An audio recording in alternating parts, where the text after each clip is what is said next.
and the producer of Creator Insider. You know the drill. If it's Tuesday, videos via the YouTube app, find a comment you want to respond to, tap reply, tap the sound wave icon, record a voice reply, and post it as a comment. While we gather feedback in the experiment phase, voice replies can only be left by creators on their own channel via main app on iOS, but all viewers and creators can engage with these comments. The max duration of a voice reply will be 30 seconds, and creators will be able to listen to and re-record their voice reply before posting. This test is rolling out to a small number of creators in the US, and we hope that voice replies enable more meaningful relationships between creators and their audiences. So let us know what you think. Next, we're bringing the promote button to Shorts on both the Shorts tab and the Shorts shelf on the Home tab on desktop. Promote provides creators with a quick and easy ad buying experience directly in Studio without having to navigate the complex campaign options in Google Ads. Promoted videos will be automatically shown to viewers who are more likely to engage with the promoted channel. The Promote button is already available on VODs on desktop, so let us know if you have any questions. Lastly, if there are any Sims fans out there, we just launched a new immersive effect for Shorts. We'll leave more information in the description, so let us know if you use it. And that's What's up, Insiders? We're back with more updates because if it's Tuesday, let's get into it. Last year, we announced the new Shorts feature called Text-to-Speech, with the goal of giving creators more ways to express themselves on Android. We're happy to announce that this is now available on iOS as well. With text-to-speech, creators can add text, have it narrated or spoken out loud in the short, and choose the start and end point of the visual text.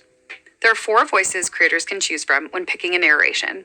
We'll leave more info on how to use text-to-speech below, so check it out. Moving on, we're updating profile cards on Studio Mobile to give them the same look and feel as other updates across the app. Functionality remains the same, and we're rolling this out to all creators this week. So let us know what you think of the modernized look. And that's it for this week. From the creators of YouTube to YouTube creators, we'll see you next week.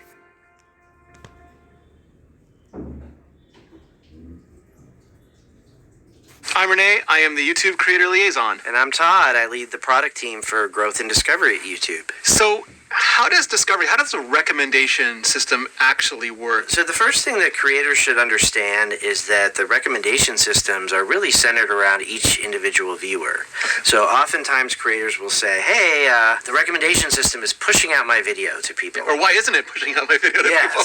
they may ask that. And the way it works is it isn't so much about pushing it out as much as it's pulling for each viewer. So when you open the home page, YouTube is going to say, hey, Renee's here. We need to give Renee the best content that is going to make Renee happy today.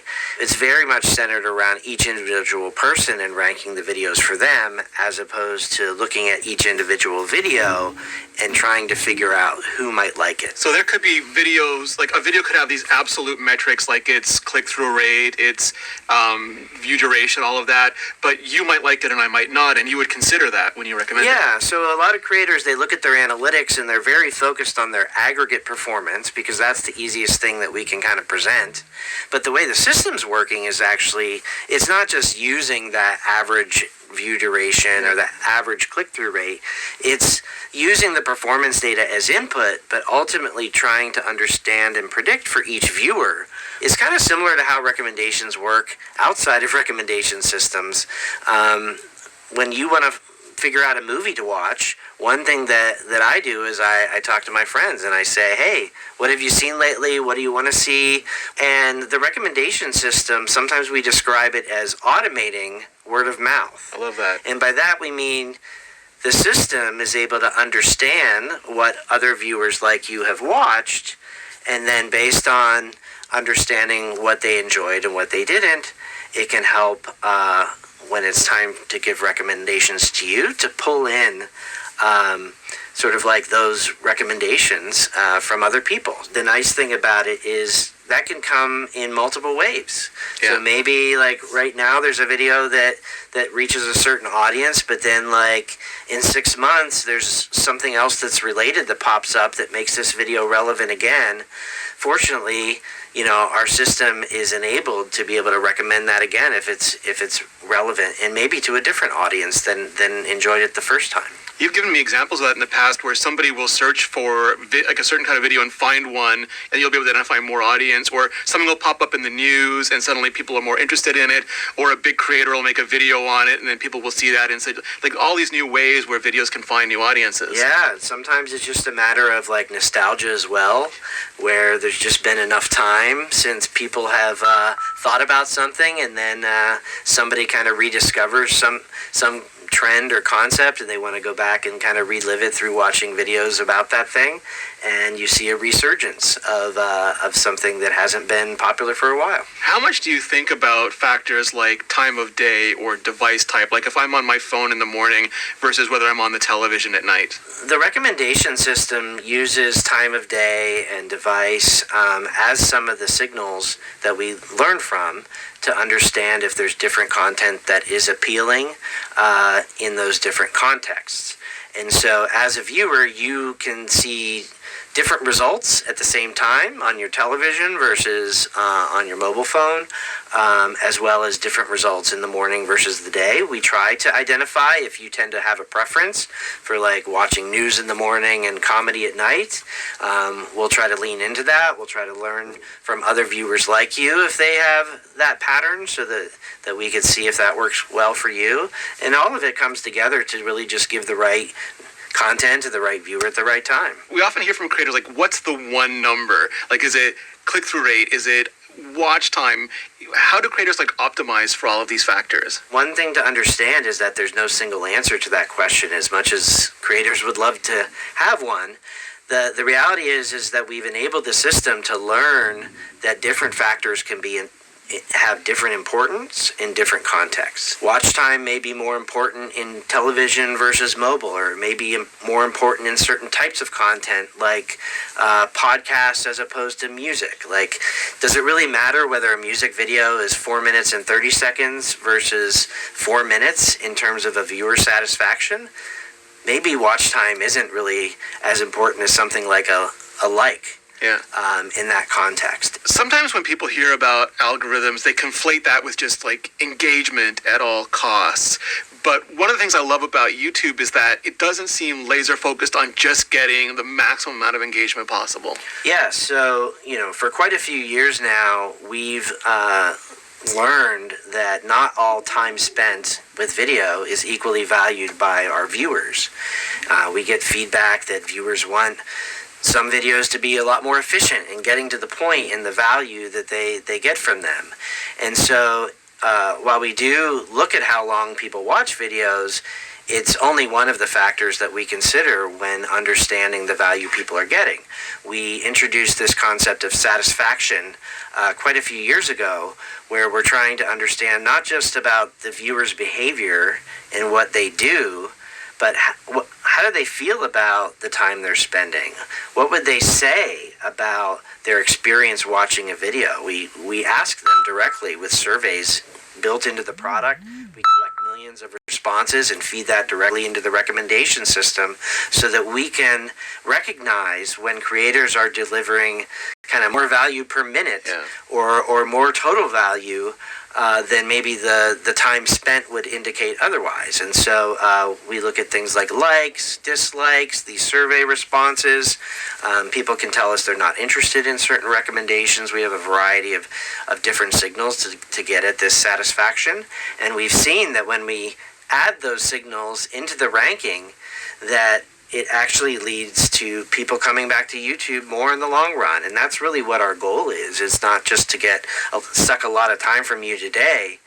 That's not the point. The point is, like, we want to build a relationship with our audience, just as creators want to do with their fans, so that, we can have viewers keep coming back because we're delivering a lot of value to them in the long run. So for creators, do you think it's less important to look at absolute, like, what's your CTR, what's your watch time, and more like how they're currently performing and how they can improve based on their metrics, and not like a universal sense of metrics?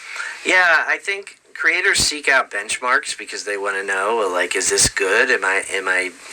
I totally understand that. Unfortunately, like, the reality with the way the metrics work, and the fact that they're kind of dependent on who saw the video and how broadly it was distributed, it's really the ultimate CTR you get, or the ultimate absolute watch time you get. It's not really comparable like across channels, and it's even sometimes challenging to interpret when you're comparing across videos within the same channel. Increasingly, while we do provide those metrics, I would take a step back and also think about your higher level goal as a creator. Yeah. And oftentimes creators talk to us about views, they talk to us about building up subscribers, or maybe they have goals that are about, selling merchandise or something else. And, maybe for those goals, the number of views you're getting is ultimately what you care about. Or the quality of the views, or the conversion rate of the views, or Right. And so if you are struggling a bit with the depths of, all the different types of data, maybe just take a step back and say, okay, well, just as one example, would you, as a creator, rather have a video that has a 20% CTR and 10,000 views? Yeah. Or a 5% CTR and 100,000 views? Yeah, absolutely. The second. Right. Which video do you think was better? The video with 5%, and well, I'd have to look at a lot more metrics to give you a real answer to that. Yeah, I mean, as a creator, I would be satisfied with a video that reached a larger audience. I might be looking at, is there an opportunity to reach an even larger audience by making the thumbnail, more appealing? Yeah. But given that it's achieved my goal, that's probably the most important part in terms of like comparing those two videos. And so, don't forget to take a step back and look at the big picture, because those view numbers and those impression numbers, they encapsulate, all the factors that go into the recommendation system. So if it's performing relatively well in terms of CTR versus other videos that your audience or the new audience might be interested in, it's going to end up getting more impressions because it's going to rank higher in the feed. Yeah. What about multi-language audio? We have creators now who, for example, are uploading the main language, the first language, and then a week later uploading a dub track. How are you thinking about recommendations in a multi-language, sometimes asynchronous world? When we first started enabling creators to upload different audio tracks, or dubs as some people call them, we needed to add some new capabilities to our system in the recommendation side to make them aware that this video actually is available in multiple languages. So that was one thing that we did to start enabling those to reach different audiences. And then the next thing that we did for multi-track audio was to set up a feedback loop so that we could learn different signals for each track independently, rather than just understanding the video across languages. We want to know, this is working especially well in this particular language, but not so well in this other language. And so we set up those feedback loops to learn from that performance. So if you're a creator who's interested in extending your reach through dubs, what I'd recommend you do is a couple things. First, make sure that your titles and descriptions, that you're also uploading translated titles and descriptions, so that when we recommend or return and search these videos in different languages, users can see those and know what they would be clicking on. The second thing is to recognize that there's benefits from having more of your catalog available in a particular language. So when a viewer does discover your channel, they can watch more than just like one video. Yeah. The more catalog that they have to choose from, the more likely it is that they'll find another video that they'll enjoy watching, which is a great signal back to us that you provided great value. So we've seen in particular creators who dub at least 80% of the viewership of their channel, I think it's watch time, tend to have more success than those who dub less. Recognize that there's kind of a critical mass in terms of offering a catalog in a language. So you might want to focus on, getting to that like 80% of your catalog within a few languages, rather than doing like 20% with more languages. Yeah, and that's like current catalog based on watch time. It doesn't really matter. You don't have to go back 8 years, but like the things people are currently watching. That's right. I think that's great because you've talked before about the power of series and giving viewers a journey and the ability to have things that if they love this video, what's the next thing they're going to want to watch for you? And that just seems to translate into the multi-language as well. We talked previously about like the recommendation system, and sometimes views can go down for videos. We sometimes hear creators talk about views going down channel-wide as well. What are some of the things you look to when creators are talking about ebbs and flows in views? Yeah, I mean, the first thing is that it's natural. And just because your views on your channel are going down in a particular period doesn't mean that like your channel is going to die and go to zero. We see many waves of interest in channels where, audiences might, kind of binge for a while on a particular channel and then move on to other channels for a while. And many channels that go down quite a bit will then come back up quite a bit. Unfortunately, we don't hear as much from creators when their channel is like anomalously blowing up. No one complains, but then when it goes back to goes back down, creators get concerned. But so the first thing is to just recognize this is natural. It's not particularly reasonable to expect that you're going to always be at your highest level of views from all time. That doesn't mean that it's the end of the career. It could just mean that wasn't as good as your all-time best.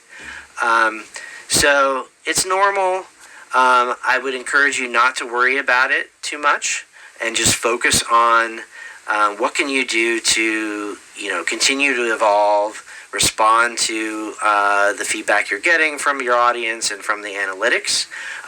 Sometimes you may need to move on from a particular format or topic that has worked well for you in the past because the audience has been saturated on that particular area. A couple of things you've told me have been very helpful. One is don't just look at the current month in analytics, but go out to the year to see if maybe there are spikes and returns to normal, or a couple years to look at seasonality. Yes, we do see seasonality can play a role.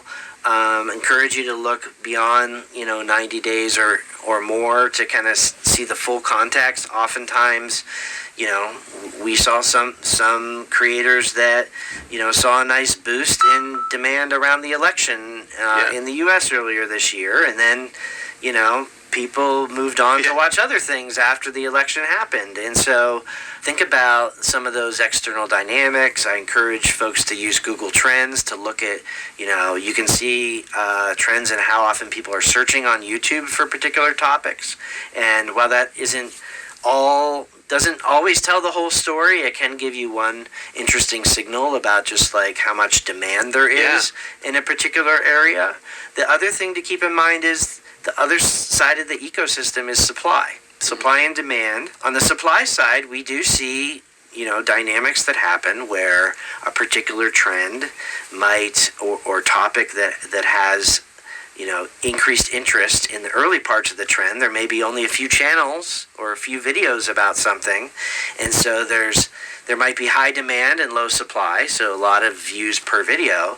And then later there might be a lot more creators that are producing content in that area, and you might see more supply than demand. And so those things are going to interact and it will ultimately influence how much views there will be per video. Another bit of advice that I really loved is you said look at the subscription tab, because that's a way to see how your core audience is reacting without any involvement from the algorithm. Right. So the way that works, the subscription tab is just a chronological feed of that viewer's channels that they've subscribed to. So it's a pretty consistent, audience that's going into that tab to catch up on their subscriptions that doesn't have any sort of like dynamics of the recommendation system in it.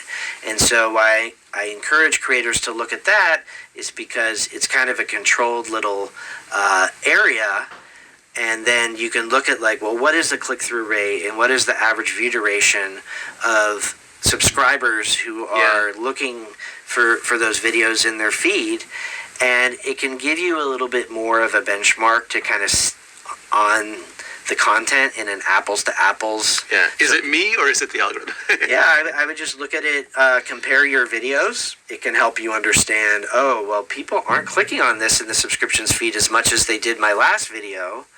What can I learn from that? Yeah. Maybe it's the thumbnail or the intro to the video. Or the topic's not as broadly appealing. Because I think sometimes people forget that, like, you can only, you'll recommend a video to an audience, but some videos naturally have a smaller audience than other videos, or they have a much, more narrow focus, or just the broadness of appeal is different. That's right. Earlier this year, some of the talks that we did at, Vid Summit and VidCon, you mentioned bringing more large language models into recommendations. How is that working? Yeah, so for those of you who have played around with Gemini or ChatGPT or some of these other chatbots, the technology behind them is a large language model. We've applied the large language model technology to recommendations at YouTube to attempt to make them more relevant to viewers. How does this work? In a couple different ways. One, because the models are larger, and what that enables them to do is develop a deeper, more nuanced understanding of content, of each viewer. And so rather than just kind of understanding oh, this video is about, Indian cooking, it might actually be able to understand the ingredients of the dish better, and maybe some more elements of the video style and how it's presented, or the emotions that the creator might be conveying. These are all things that a larger model could enable. Smaller models tend to rely a lot on what we call memorization. Okay. So it might memorize that this video tends to be good with this type of viewer, for example. Whereas a larger language model can learn a more generalized pattern of, rather than just this single video with this audience, it's oh, this type of video. Yeah. And this, and the patterns could be much more nuanced. So to use an analogy here, taking the cooking example, a small model that's memorizing is kind of like a cook that is reading from a recipe. It's like a fixed set of instructions, and I'm going to make this dish, and the fact that I can execute those instructions doesn't necessarily mean I'm an expert chef. So the more generalized, larger model would be more like an expert chef that can not only follow recipes but understands the fundamentals behind cooking, and they can more dynamically respond to different conditions. So rather than just following the recipe, well, what happens if somebody comes in and they say, oh, I'm allergic to that ingredient, or I don't eat meat. Yeah. And now you still have to serve them up a dish. The chef, who has more nuanced understanding, will know what ingredients to substitute that are still going to make a delicious dish. So that's how I kind of think about this new technology enabling our better recommendations. We want to be more like the expert chef and less like the, just following the memorized recipe. Todd, thank you so much for your time. I really enjoyed talking with you. It's great to be here, and keep the feedback coming. So if you have feedback for me or the team, please put it in the comments, and I promise I'll read them. And keep it real. Keep it real.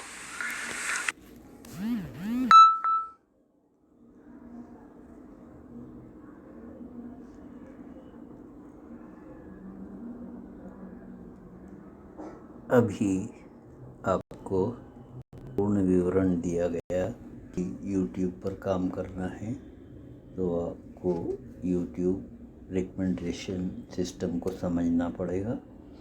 इसको किस तरह से हम monetise कर सकते हैं, viewers क्या है, कंटेंट कैसा होना चाहिए, सब्सक्राइबर क्या है, कंप्लीट जानकारी आपको इस वीडियो में मिली है।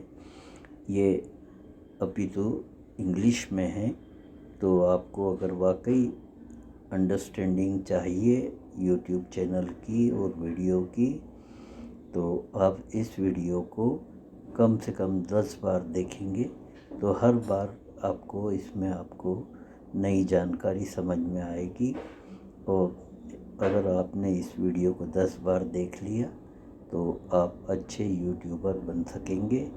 आपके भी वीडियो पर मिलियंस व्यू आएंगे और आप यूट्यूब से आजीवन कमाई कर सकेंगे। इसमें सभी कुछ समझाया गया है कि रेसिपी की वीडियो कैसे चलते हैं, वीडियो को रिकमेंडेशन में कैसे भेजा जाता है, CTR क्या होता है, CTR से क्या फ़र्क पड़ता है। तो आप मेरी चैनल को सब्सक्राइब कीजिए। मैं रिस्क लेके भी आपको ये वीडियो डाल रहा हूँ। कॉपीराइट मेरे इस पे आ सकता है, लेकिन मैं अपने यूट्यूबर सब्सक्राइबर को और नए देखने वालों को अधिक से अधिक यूट्यूब की जानकारी देता हूँ और इसके लिए मैं ये रिस्क उठाने को तैयार हूँ। आपको ये वीडियो अवश्य देखना चाहिए। मेरी 6 चैनल है। मैं आपको डिस्क्रिप्शन में 6 के 6 चैनल की जानकारी आपको लिंक दे दूँगा, आप देखिए।